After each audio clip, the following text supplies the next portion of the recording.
Hi guys, welcome back to my channel. In this video I'll be swatching the new Huda Beauty's Matte and Metal Melted Shadows. There's a total of 5 duals, each dual having a matte side and a metallic shadow on the other. Each dual retailed for $25 and they're available now at Huda's website and her retailers such as Sephora.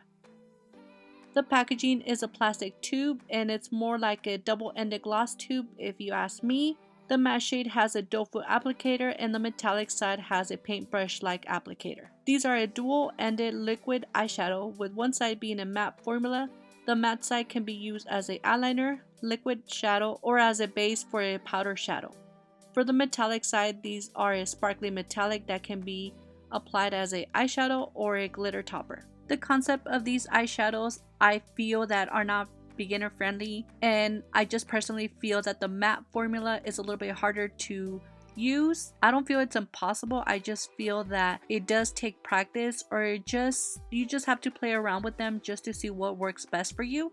Like for me, I noticed that applying 1 dot at a time versus 3 dots work best because the formula does dry down and you have to blend it out before it dries down. If not, you're gonna end up with patchy eyeshadow on your crease.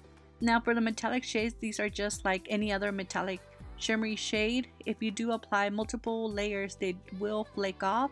So I like applying these with the fluffy brush for an eyeshadow sparkly topper. And if you want to do a cut crease, I really recommend a thin layer or else you'll have this eyeshadow flake all over your face. Overall, I really do like these eyeshadows. They're beautiful. Like I said, they just do take a little bit more work, but it's not impossible. I really hope you guys found this video helpful. Let me know what you guys think and I'll see you guys very soon on my next video. Thank you so much for watching.